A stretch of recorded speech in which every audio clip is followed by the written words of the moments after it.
Assalamualaikum warahmatullahi wabarakatuh. Bismillahirrahmanirrahim. Alhamdulillahil qail nun wal qalami wa ma yasturun ma anta bi ni'mati rabbika bimajnun. Qala al muallif rahimahu ta'ala wa nafa'ana bihi wa bi ulumihi wa bi asrarihi wa bi anwarihi bid dharain amin. Alhamdulillah wa syukurillah. Mari kita lanjutkan kajian kitab Iqadul Imam, dan ini merupakan seri kedua dari kata mutiara yang ke-38. Mudah-mudahan pada kajian hari ini kita bisa mampu menyelesaikan pada seri kedua ini. Dan kalau dirunut nomor halaman yaitu 106 dari kitab Iqadul Imam. Untuk itu mohon disimak dan dikaji bersama. Bismillahirrahmanirrahim.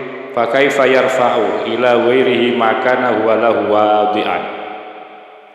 Fakaifa yarfa'u, fakaifa maka hale bagaimana, yarfa'u akan melaporkan, akan mengajukan, ila ghairihi kepada yang selain Allah, ma akan sesuatu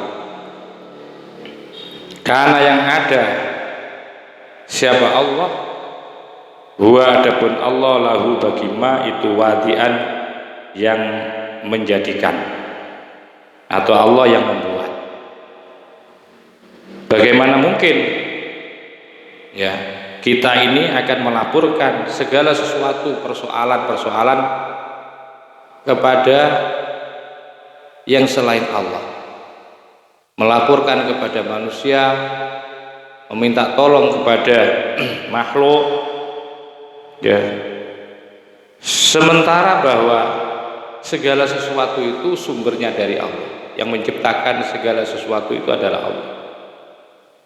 Satu misal kita dalam hal rezeki, jangan sampai salah paham, rezeki itu tetap mintanya kepada Allah. Termasuk problematika sekecil apapun yang kita hadapi itu, maka sesungguhnya permintaan kita itu hanya kepada Allah. Maka itu digugat. Bagaimana ya seseorang itu kok bisa melaporkan, mengajukan permintaannya kepada Allah akan segala sesuatu. Ketika dia dihadapkan persoalan, ketika dia dihadapkan kepada problematika, kenapa sih kok melaporkannya, memintanya kepada selain Allah?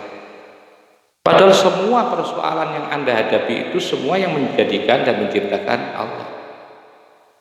Kalau kita paham, ya, mengerti posisi Allah Subhanahu wa taala, bahwa segala sesuatunya itu Allah yang mentakdirkan, maka tentu bagi orang yang pintar, yang cerdas, maka dia akan melaporkan segala sesuatunya kepada Allah Subhanahu wa taala.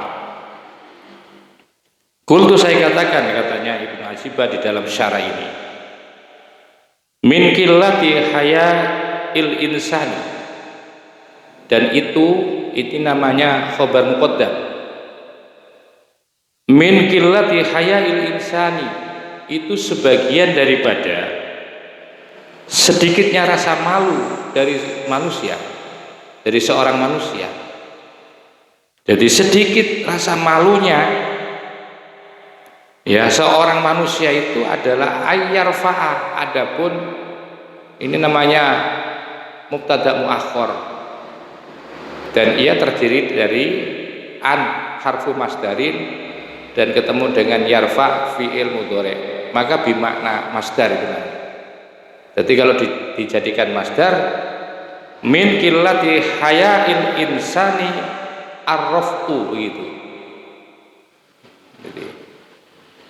Jadi setengah atau bagian atau sebagian daripada sedikitnya rasa malu pada manusia itu adalah ayyarfa'ah, melaporkan permintaan-permintaannya, melaporkan segala persoalan-persoalannya ila ghairi, kepada selain Allah, ma terhadap sesuatu anzalahu yang telah menurunkan hu akan ma alaihi atas al insan siapa al haqqu ta'ala, yaitu Allah yang maha hak, ta'ala yang halim maha luhur. Nah ini yang banyak ya, salah satu ciri orang yang nggak punya malu, cirinya orang yang tidak punya rasa malu secara akidah, secara tauhid, itu adalah ketika ada hamba-hamba Allah itu ketika mengajukan, meminta, atau ketika dia melaporkan, ketika ada persoalan problematika hidup itu melaporkannya kepada yang selain Allah. Padahal Allah lah yang menurunkan segala sesuatu itu. Ya. Anzalahu alaihil haqqu ta'ala min ahkami qahrihi ini. Padahal Allah lah yang menurunkan apa? Menurunkan apa-apa. Problem itu juga Allah, yang akan menyelesaikan juga Allah. Ini biar kita sadar dan mengerti bahwa sesungguhnya semua ranah kehidupan kita itu tidak lepas dari keperkasaan Allah Subhanahu wa taala. Padahal ma anzalahu alaihil haqqu ta'ala. Anzalahu yang telah menurunkan hu akan ma alaihi atas insan siapa al-haqqu, yaitu al-haq, min ahkami qahrihi, melalui hukum-hukum keperkasaannya Allah, qaharnya Allah, maksanya Allah, ya, min ilmihi ta'ala bi ihsanihi wa birrihi wa adami infikaki lutfihi an qadarihi. Jadi apa yang diturunkan, apa yang terjadi pada kita semua itu sesungguhnya Allah yang menurunkan, Allah yang membuat, Allah yang menciptakan akan semuanya. Dengan apa itu? Melalui ahkami qahrihi, min ahkami qahrihi, daripada hukum-hukum keperkasaan Allah, ma'ilmihi, bersama mengetahuinya Allah, artinya mengerti kepada Allah, bi'isani, akan kebaikan Allah, wa birrihi, dan maksudnya juga kebaikan Allah, wa adami infikaki lutfihi, dan tidak pernah melepaskan, memisahkan altofnya Allah, belas kasihnya Allah, an qadari, dari takdirnya Allah. Artinya begini, bahwa segala sesuatu yang terjadi pada manusia itu Allah semuanya.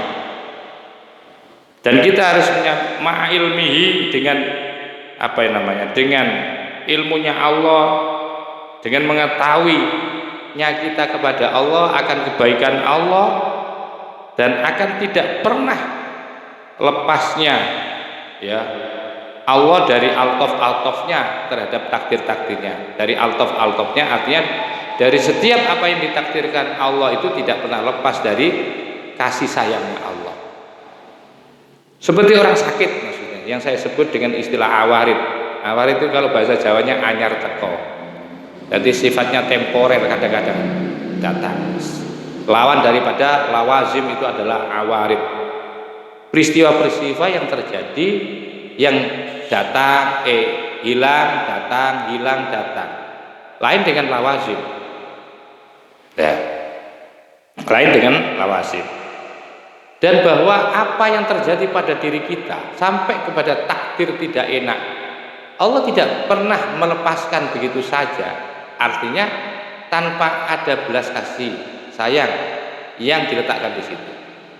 Satu misal, sakit, orang diberi fakoh, sakit, terpuruk, ya.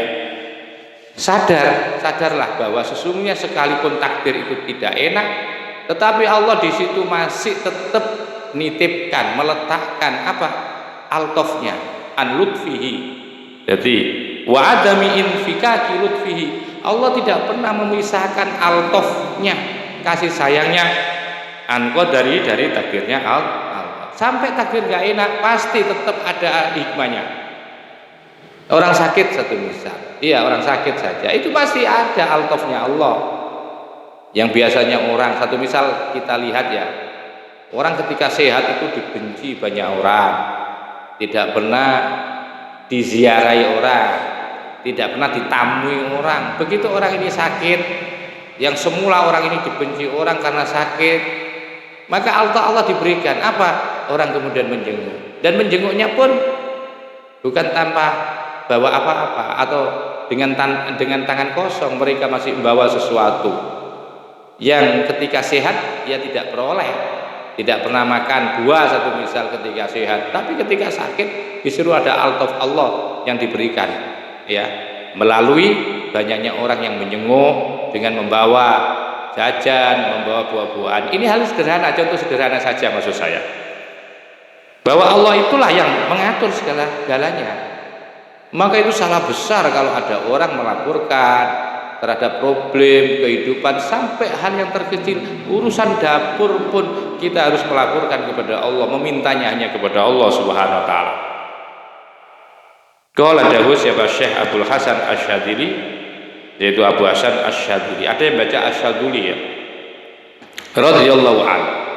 Radhiya, mudah-mudahan meridhoi siapa Allah anu kepada Syekh Hasan Asy-Syadzili atau Asy-Syadzili. Beliau mengatakan begini, aistu min naf'i nafsi li nafsi fa kaifa la ayasu min naf'i ghairi laha wa rajautullaha li ghairi fa kaifa la arjuhu li nafsi. Aistu, aku putus asa siapa? Min naf'i nafsi, dari minta tolong kemanfaatan diriku terhadap diriku. Aku minta tolong ya kepada diriku agar bisa memberikan manfaat kepada diriku. Aku putus asa seperti itu. Aku nggak mau lagi lah meminta kepada diriku. Fakaifa, wong kepada diriku saja, untuk kepentingan diriku aku sudah tidak mau meminta untuk diriku, untuk mengambil manfaat, meminta untuk mengambil manfaat ya dari diriku untuk diriku. Itu saja saya sudah putus asa, saya nggak mau melakukan itu. Fakaifala ayasu, bagaimana tidak putus asa siapa aku min naf'i ghairihi, untuk mengambil manfaat yang selain aku atau meminta manfaat selain aku, laha kepada diriku, laha kepada nafas. Wong untuk diriku saja saya tidak minta tolong kepada diriku sendiri, enggak. Apalagi kemudian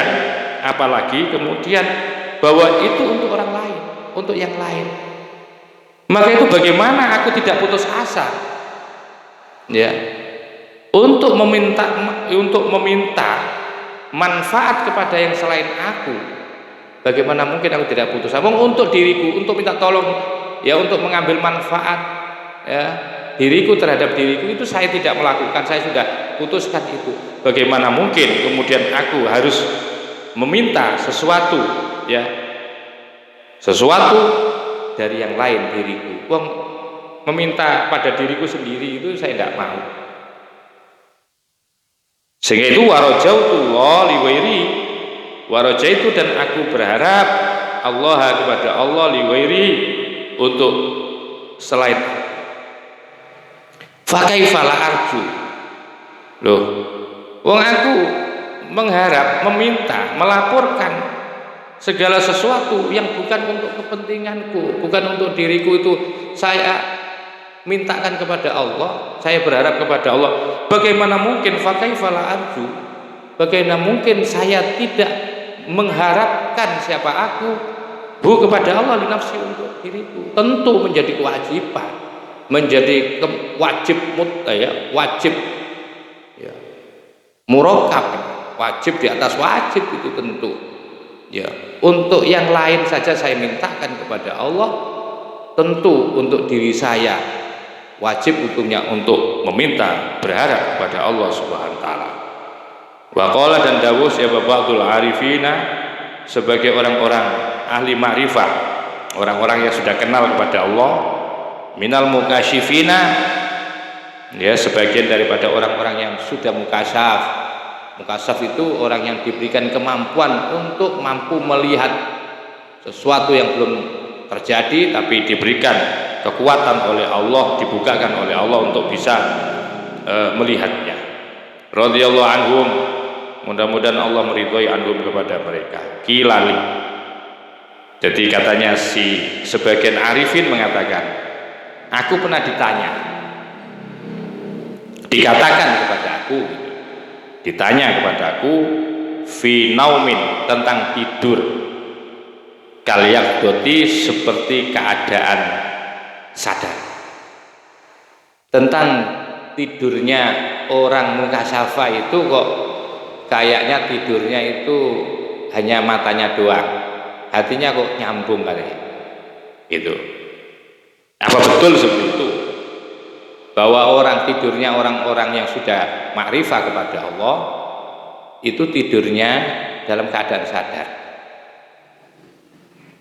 Au yaqatin kan naumi, atau sadar, ketika dia dalam keadaan sadar, dia seperti dalam keadaan tidur, jadi dibolak-balik.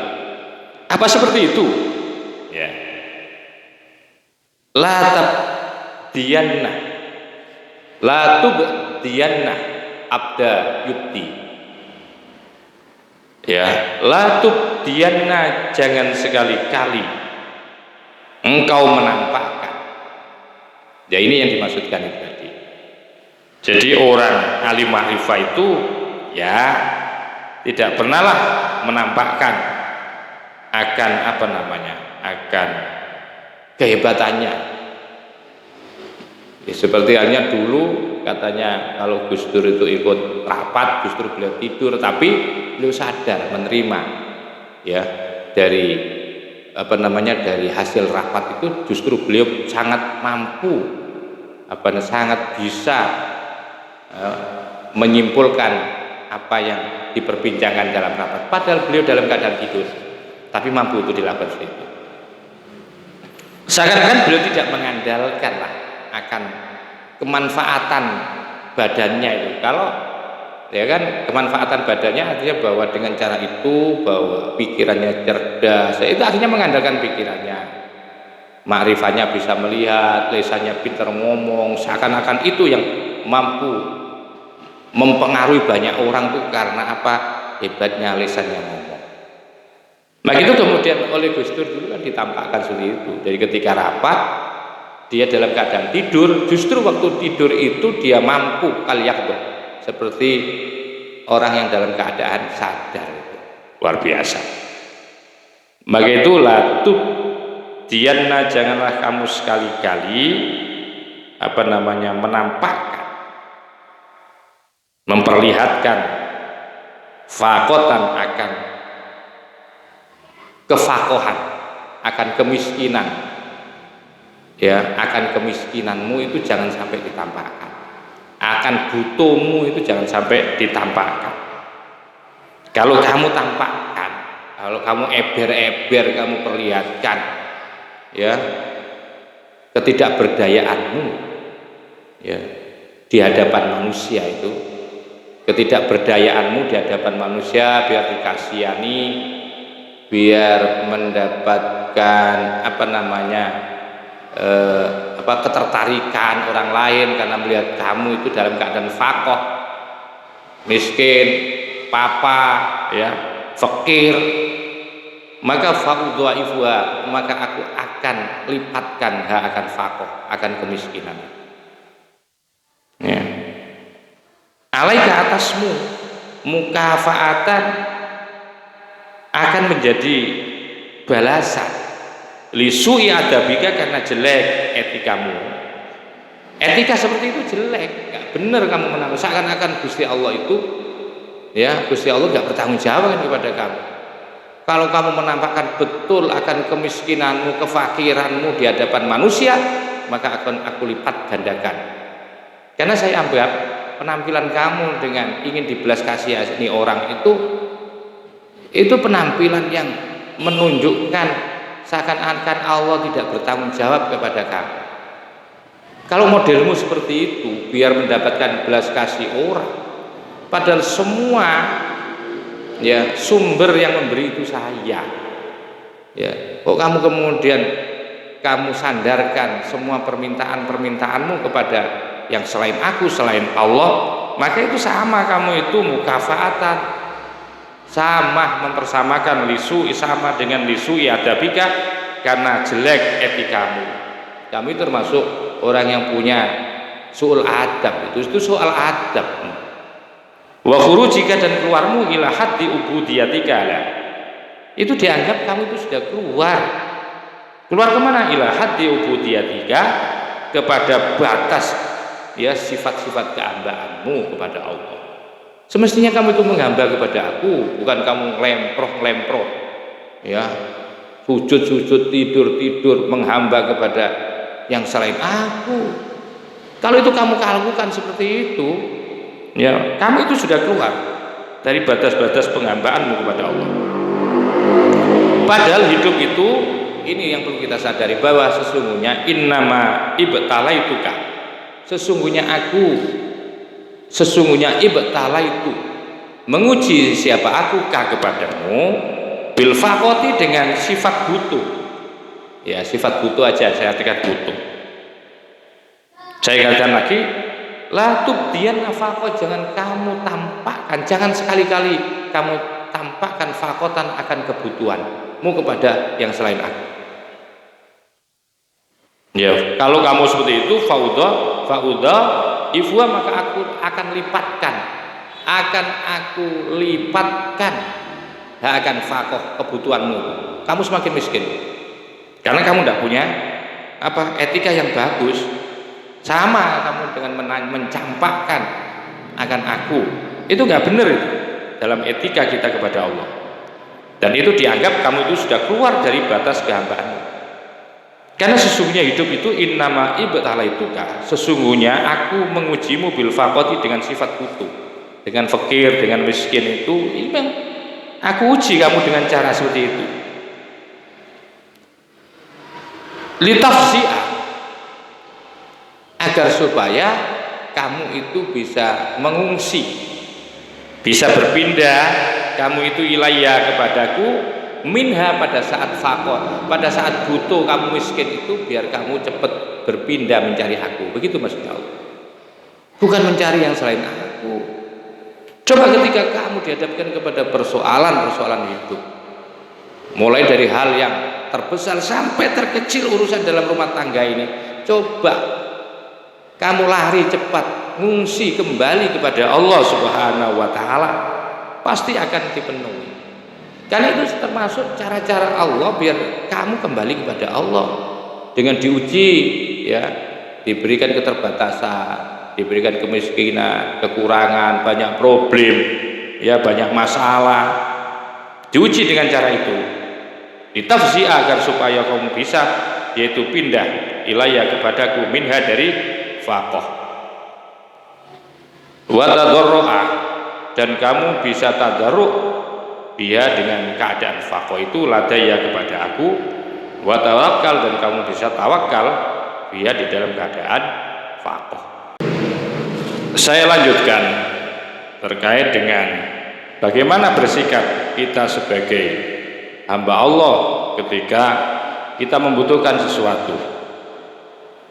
Maka itu saya lanjutkan kembali bahwa innama ibtalaituka, sesungguhnya ibtalaituka, aku mengujimu itu bil faqati, dengan butuh.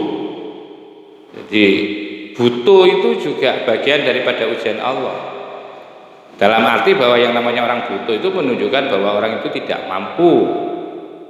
Dalam pengertian lain, bahwa faqah itu adalah orang yang miskin. Jadi kemiskinan punya sifat butuh itu bagian daripada ujianku kepadamu. Untuk apa sih Allah kemudian membuat seperti itu? Kok diuji butuh itu? Ya, kamu kok butuh sama orang, kamu kok masih minta pertolongan orang, melaporkan segala sesuatu problemmu itu kepada orang.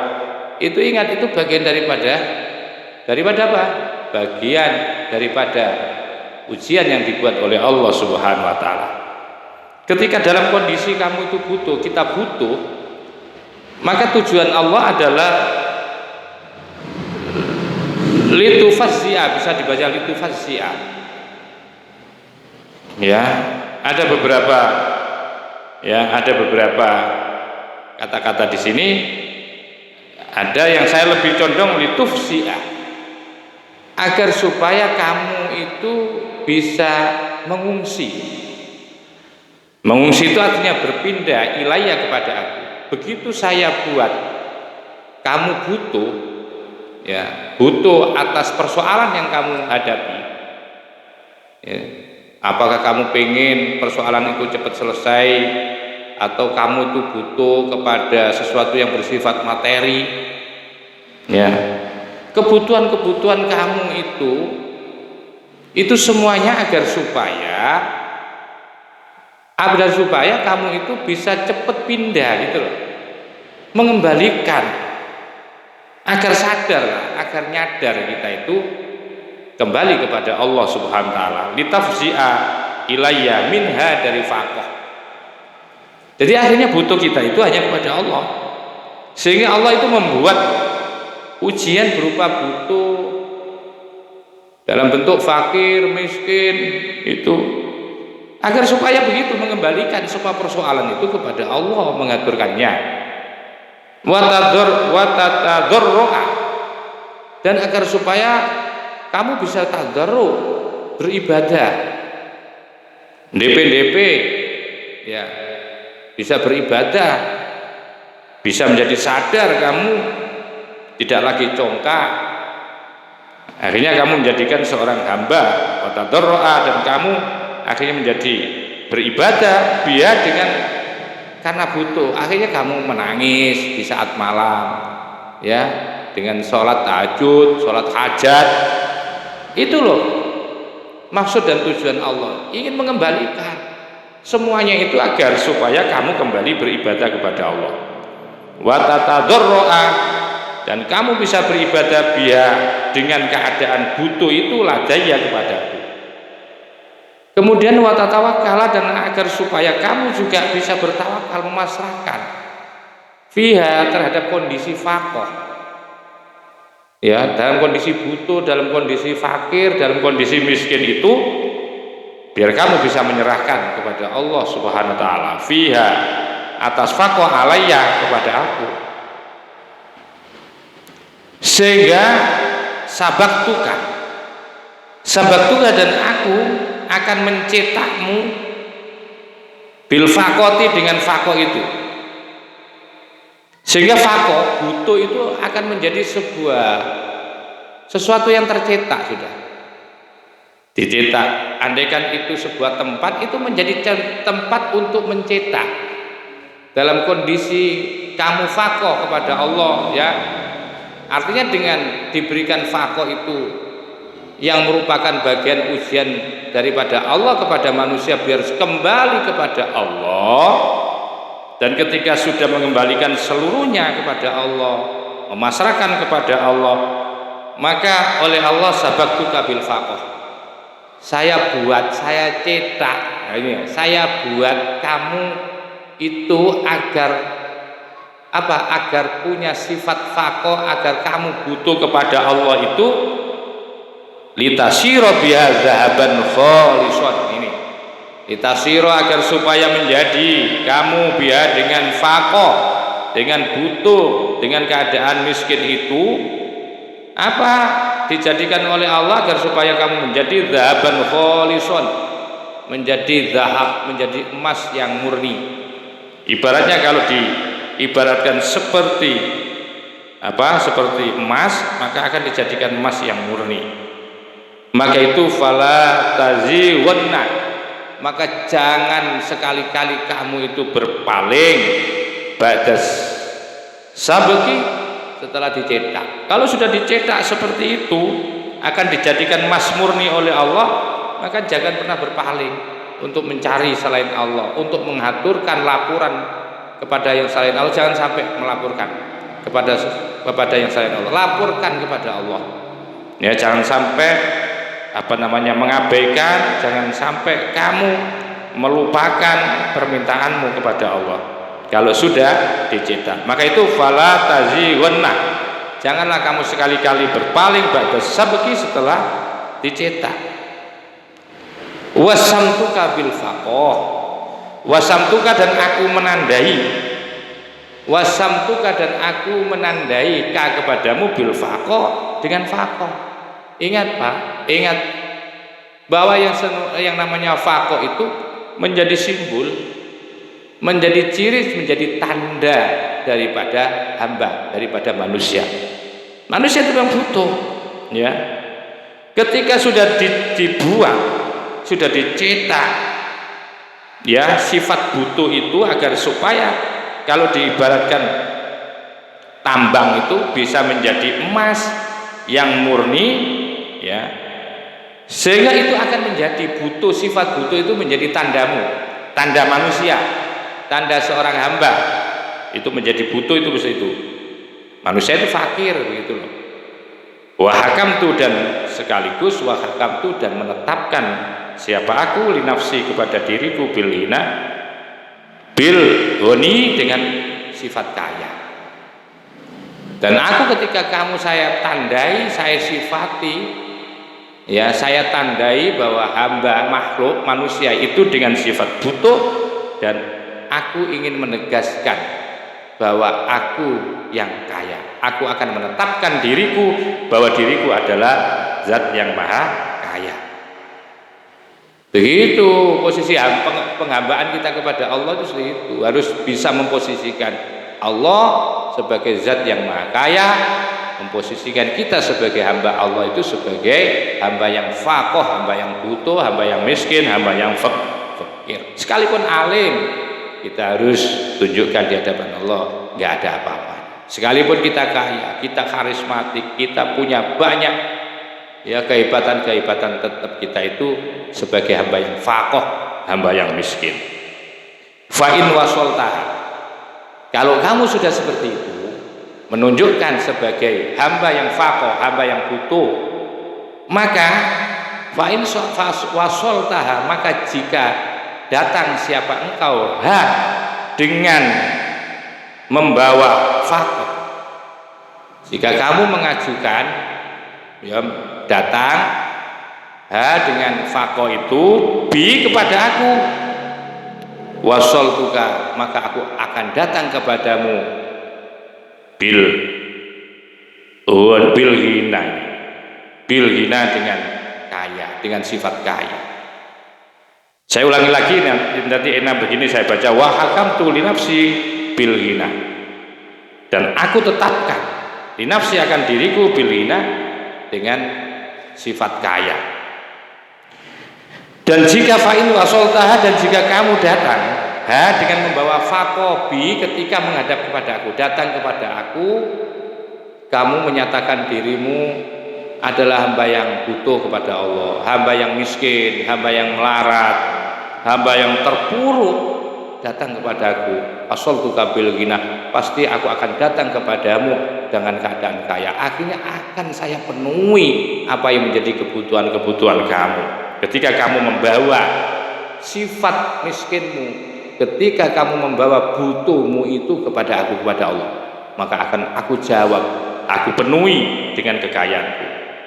Tapi sebaliknya, wa in wasoltah, jika kamu datang dengan membawa faqih itu biwairi, kepada selain aku.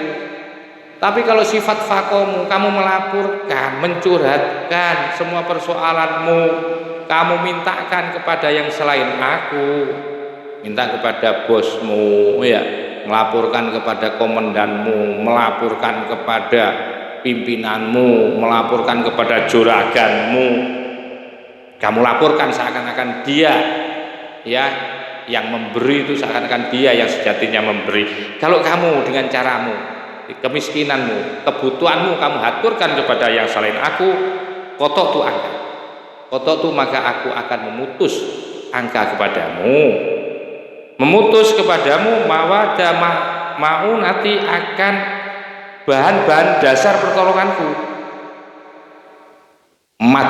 Madatun mawadah, Ya, madatun itu bahan-bahan atau barang. Jamaknya adalah mawaddah maunati. Mawaddah. Barang-barang dasar yang menjadi pertolonganku itu akan aku hentikan. Aku tidak akan pernah membantu kamu kalau kamu mintamu kepada selain aku. Aku tidak akan memecahkan semua problemmu kalau problem itu hanya kamu laporkan kepada yang selain aku. Maka itu kita mulai belajar untuk apa? Untuk belajar untuk apa? Untuk melaporkannya, meminta, mengaturkan segala sesuatu itu hanya kepada Allah Subhanahu wa Ta'ala.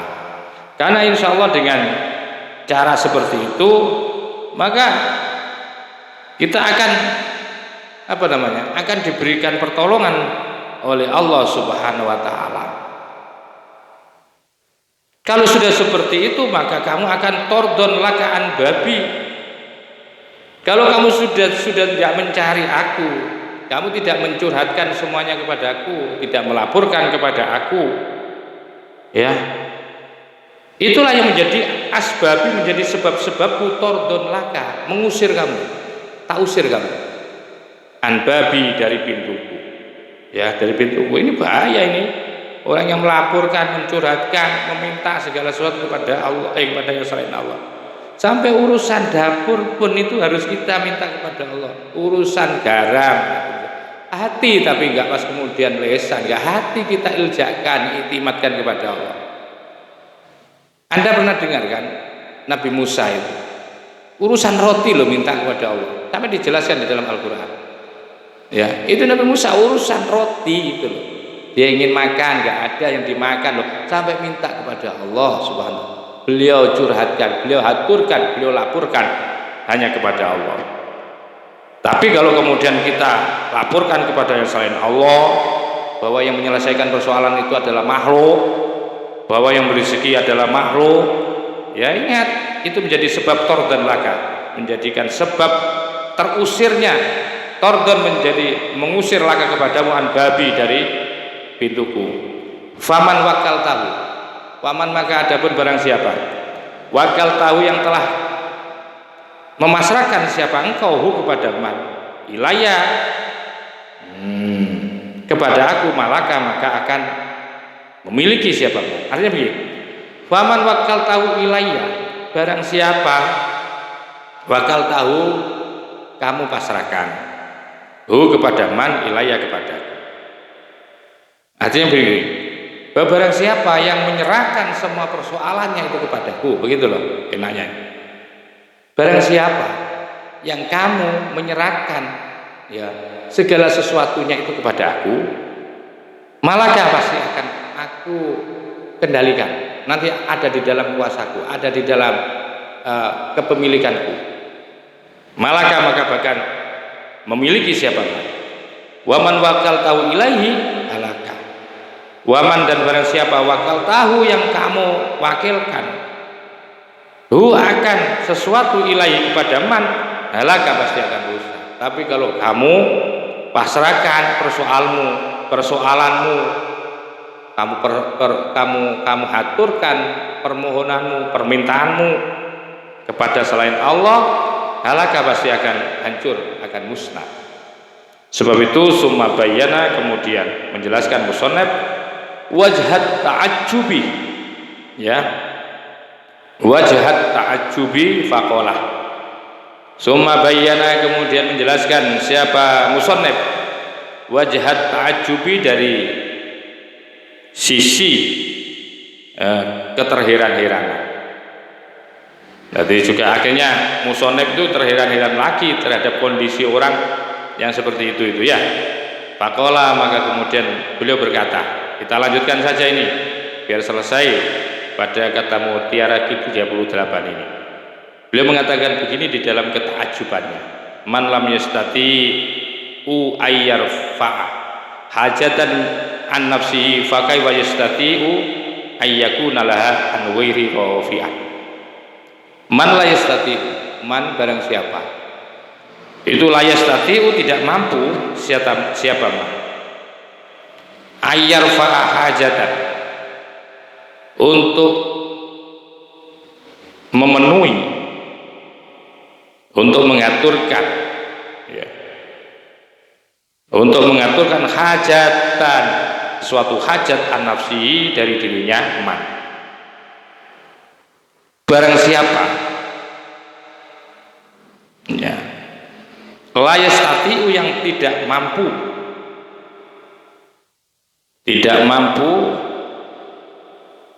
ayarfa'ah, menolong hajatan, suatu kebutuhan an-nafsihi dari dirinya. Barang siapa yang tidak mampu menolong dirinya akan kebutuhan-kebutuhannya, fakaifa yastati'u, bagaimana yastati'u akan mampu ayyakuna ada laha bagi hajat anwairihi, dari hajatnya yang selainnya man itu rofi'an, bisa menyelesaikan. Bagaimana mungkin seseorang itu akan bisa menyelesaikan persoalan orang lain kalau dia sendiri tidak bisa menyelesaikan persoalan dirinya? Bagaimana mungkin orang itu bisa memenuhi kebutuhan orang lain? Bagaimana mungkin seseorang itu akan bisa memenuhi kebutuhan orang lain kalau kebutuhan dirinya dia juga tidak mampu untuk memenuhi? Ini yang dimaksudkan kata-kata ini. Ya kalau begitu bagaimana? Ya tentu diri kita saja nggak mampu memenuhi, apalagi memenuhi orang lain. Ya tentu kita harus mencari sosok yang paling kuat untuk memenuhi segala-galanya. Siapa itu? Tidak ada lain adalah Allah Subhanahu wa taala. Maka itu yang disebut summa bayyana wajhat ta'ajjubi. Kemudian menjelaskan musannif dari sisi ketakjuban beliau terhadap perilaku hamba-hamba ketika mencurhatkan, memohon ya terhadap sesuatu yang selain Allah. Kultu, saya katakan, man ajaza an islahi nafsihi. Man, adapun barang siapa itu ajaza. Ajaza itu artinya tidak mampu, loyo, lemah. Barang siapa tidak mampu an islahi nafsihi, untuk memperbaiki dirinya man, fakaifa yaqdiru, bagaimana akan bisa mampu ayas laha, untuk memperbaiki siapa man wairahu, kepada yang lainnya man. Kepada dirinya nggak bisa kok, memelihara dirinya nggak bisa, ya memelihara dirinya nggak bisa, nggak mampu untuk memperbaiki dirinya kok. Oh, dia mau memperbaiki orang lain, ya jelas nggak bisa lah. Bagaimana akan bisa memperbaiki orang lain kalau memperbaiki dirinya aja nggak bisa? Dhaufa at-talib wal matlub, itu hanya dhaufa, apes, lemah lah. At-talibu, orang yang memerintah, wal matlubu, dan yang diperintah. Antara orang yang mencari dan yang dicari itu lemah. Orang yang menuntut dan sesuatu yang dituntut itu lemah. Ya. Lemahnya itu apa? Ya bagaimana mungkin dia akan bisa memperbaiki orang lain, wong dirinya saja nggak bisa memperbaiki kok. Dhaufat talib wal matlub namanya. Qala dawu sewa ba'dhum, sebagian ulama tasawuf, man i'tamada, man adapun barang siapa itu i'tamada, beriktimat, bersandar ala ghairillah, terhadap selain Allah, fawa, adapun orang yang bersandar kepada selain Allah itu fi hururin, ada di dalam ketertipuan. Karena apa? Li annal hururo, karena sesungguhnya ketertipuan itu adalah sesuatu la yadumu, yang tidak akan pernah kekal, apa wala yadumu, dan tidak akan pernah kekal apa syai'un, sesuatu siwau yang selain Allah. Itu namanya tertipu. Kalau orang beriktimat, menyandarkan, mengandalkan segala sesuatu kepada sesuatu yang tidak langgeng sifatnya, sedangkan sesuatu itu yang selain Allah itu sifatnya tidak langgeng, tentu orang itu ada di dalam ketertipuan. Maksudnya begitu. Banyak kan kita sering tertipu di dalam ibadah itu, dan dalam hidup ini sering tertipu, mengandalkan kepada yang selain Allah. Karena kita menganggap bahwa sesuatu yang selain Allah kita anggap bisa memberikan solusi, ternyata enggak.